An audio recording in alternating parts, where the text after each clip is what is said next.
Hi viewers, welcome to our channel. రీసెంట్గా రేవంత్ రెడ్డి గారు ఇచ్చిన ఒక ఇంటర్వ్యూలో ఆయన కేజ్రీవాల్ గారు అరెస్ట్ పైన స్పందించడం చూస్తున్నాం. సో కేజ్రీవాల్ గారు అరెస్ట్ అక్రమం అని చెప్పేసి ఆయన స్టేట్మెంట్ ఇచ్చారు. మరి చాలా మంది దీనిపైన ఏమంటున్నారంటే మరి కవిత గారు అరెస్ట్ గురించి ఎందుకు స్పందించలేదు, అది కూడా అక్రమమేనా అని కూడా క్వశ్చన్స్ చేస్తున్నారు. మరి ఆయన ఇచ్చిన స్టేట్మెంట్ పైన రిజల్ట్ తెలుసుకోవడానికి ప్రజెంట్ మనతో పాటు సీనియర్ జర్నలిస్ట్ జయదేవ్ గారు ఉన్నారు. వారితో డిస్కస్ చేద్దాం. సార్ నమస్కారం. నమస్తే. సార్ మరి రేవంత్ గారు అయితే అలా అన్నారు, కేజ్రీవాల్ గారు అరెస్ట్ అక్రమం అని చెప్పేసి అంటున్నారు. మరి కవిత గారు అరెస్ట్ ఏంటి అని చెప్పేసి కూడా కొంతమంది కామెంట్స్ పెట్టడం చూస్తున్నాం. మరి ఆయన ఇచ్చిన ఈ స్టేట్మెంట్ పైన మీ ఒపీనియన్స్? రేవంత్ రెడ్డి గారు అంటేనే మాటల మాంత్రికుడు ఆయన. నిజంగా అంటే చాలా బాగా మాట్లాడతాడు ఆయన. జనరల్గా ఆంధ్రప్రదేశ్లో తీసుకుంటే ఏదైనా దాడి జరిగినప్పుడు ఏమైనా అయినప్పుడు జగన్మోహన్ రెడ్డి గారు మాట్లాడరు, మంత్రులు మాట్లాడతారు. మేబీ మంత్రులతో మాట్లాడిస్తారేమో. మిగతా కొన్ని దగ్గరలో మంత్రులు, ఇది కేసీఆర్ గారు ప్రభుత్వం ఉన్నప్పుడు ఎలా ఉండేదంటే కేసీఆర్ గారు మాట్లాడేవారు, కేటీఆర్ గారు వీళ్ళు మాట్లాడేవారు. బట్ రేవంత్ రెడ్డి గారి ప్రభుత్వంలో ఎలా ఉంటుందంటే ఓన్లీ రేవంత్ రెడ్డి గారే అన్నిటికీ స్పందిస్తారు, అన్నిటికీ మాట్లాడుతున్నారు. చూడండి, అన్నిటికీ ఏకఛత్రాధిపత్యం అన్నట్టుగా మాట్లాడుతున్నాడు ఆయన. అయితే నేను అది చూశాను. అది కేజ్రీవాల్ గారు అరెస్టు అక్రమం అంటే అర్థం ఏంటి? మీరు అన్నట్టుగా బై డిఫాల్ట్ కవిత గారి అరెస్ట్ కూడా అక్రమమే కదా. కవిత గారి అంశము ఎక్కడ మాట్లాడకుండా, ప్రస్తావించకుండా కేవలం బీజేపీని దుయ్యబట్టడానికి ఈ కేజ్రీవాల్ గారి అరెస్ట్ అంశాన్ని వాడుకున్నారు నాకు అనిపించింది. ఎలా అంటే ఇది 2 ఏళ్ళ నుంచి నడుస్తున్న వ్యవహారము. లాస్ట్ ఇయర్ మార్చి నుంచి కూడా కవిత గారికి సమన్లు ఇవ్వడము, రండి మాట్లాడడానికి పిలవడం ఇవన్నీ జరుగుతున్నాయి. ఇవేవి ఆవిడ ఏదో డ్రాగ్ చేశారు, మొత్తానికి జరిగింది, ఆధారాలు దొరికాయి, ఇంటికి వచ్చి మరి అరెస్ట్ చేసి తీసుకెళ్లారు. ఈవిడిచ్చిన వాంగ్మూలమో లేదా కొన్ని రకాల ఆధారాలు దొరకడమో ముఖ్యమంత్రి స్థాయి వ్యక్తిని కూడా సింపుల్గా అరెస్ట్ చేసి పడేశారు. అది కూడా ఎన్నికల ముందు. రేవంత్ రెడ్డి గారు ఏమంటారు? నిజంగా మీకు అరెస్ట్ చేయాలి, న్యాయంగా పోరాడాలి, లేదా ఆయన చేసిన తప్పని మీకు తప్పు అనిపిస్తే అరెస్ట్ చేయించండి, ఎన్నికల తర్వాత చేయించండి మీకు సత్తా ఉంటే. అంటే ఎన్నికల్లో ఓడిపోతాను భయంకి ఇలా చేయించారా, లేదా 2 ఏళ్ళ నుంచి డ్రాగ్ చేస్తూ అప్పుడు మీకు ఆధారాలు దొరకలేదా, అప్పుడు ఎందుకు చేయలేదు అని యూనివర్సిటీ మాట్లాడుతూ ఇంకోటి కూడా ఏంటి, ఈ మధ్యకాలంలో పార్టీలకి బాండ్ల రూపంలో వచ్చే నగదు ఏదైతే ఉంటుందో పార్టీ ఫండ్ కింద, అది ఎలా వచ్చింది, ఎలా వస్తుంది ఏంటి అనేది సుప్రీంకోర్టు కూడా వివరణ అడిగింది.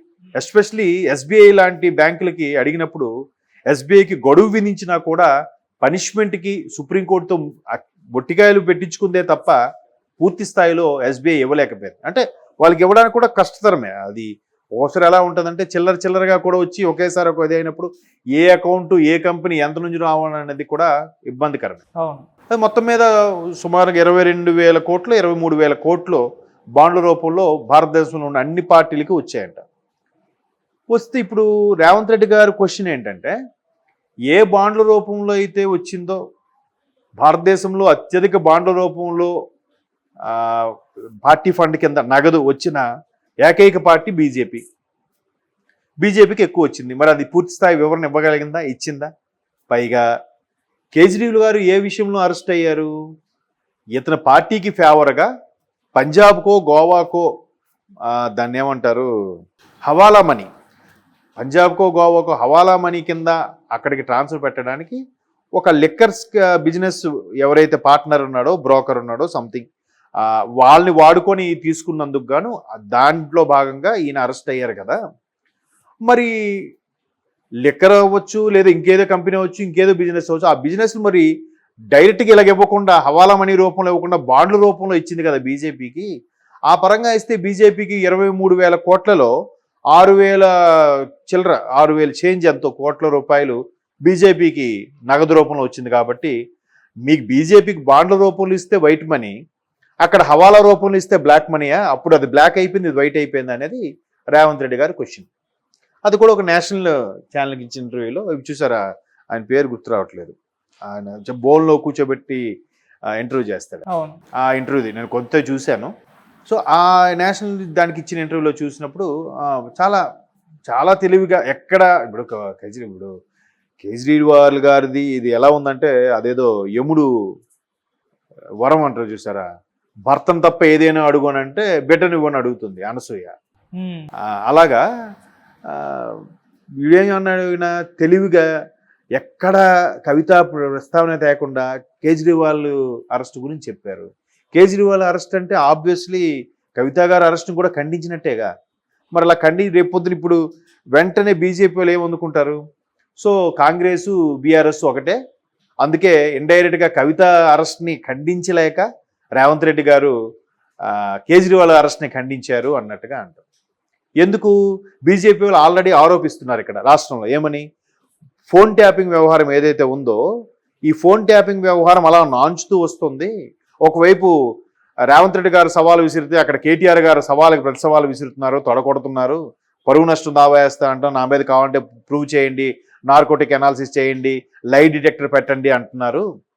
ఇక్కడ నుంచి ఈయన ఇండైరెక్ట్గా కేజ్రీవాల్ అరెస్టు అన్యాయము, బీజేపీ తప్పు చేసిందని చెప్తున్నారు. అంటే బీఆర్ఎస్ కాంగ్రెస్ ఒకటే, కాంగ్రెస్లోకి బీఆర్ఎస్ని విలీనం చేసుకోవడానికే కాంగ్రెస్ ఈ కొత్త డ్రామా ఎత్తుకుందని ఇప్పుడు వీళ్ళు ఖచ్చితంగా చూడండి, రేపు కావాలంటే అదే అంశం మీద మాట్లాడతారు.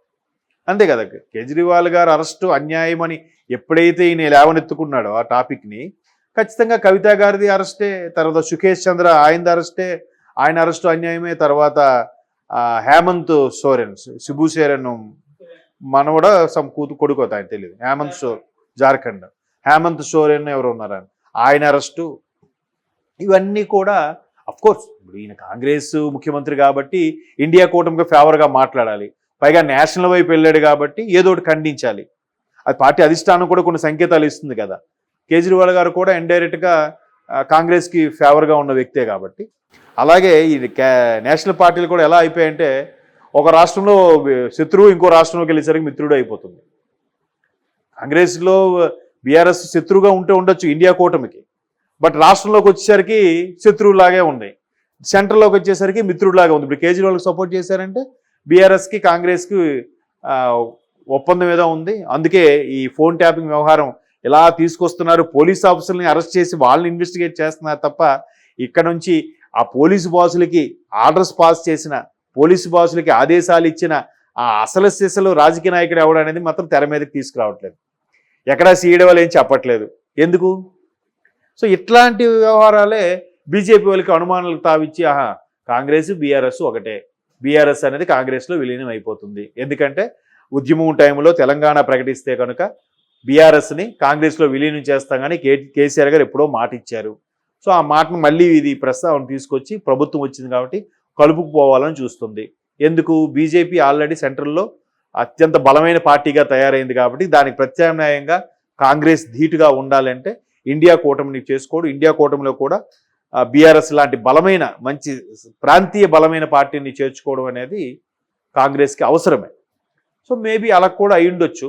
బట్ రేవంత్ రెడ్డి గారు వాగ్దాటికి మాత్రం హ్యాట్సాప్, చాలా చాకచక్యంగా కవిత గారి ప్రస్తావన తీసుకురాకుండా, ఇప్పుడు వాళ్ళు కూడా ఒక లెవెల్ని బట్టి అరెస్ట్ చేశారు. ఫస్ట్ సుఖేష్ చంద్ర, ఫస్ట్ ఆ తర్వాత కవిత గారి బినామీ ఎవరైతే వాడిని ఎంక్వైరీ చేశారు, తర్వాత కవిత గారిని, ఆ రెండింటి బేస్ చేసుకొని కొంతమందిని, ఆ తర్వాత బేస్ చేసుకొని ఇప్పుడు ముఖ్యమంత్రి కేజ్రీవాల్ గారిని అరెస్ట్ చేశారు.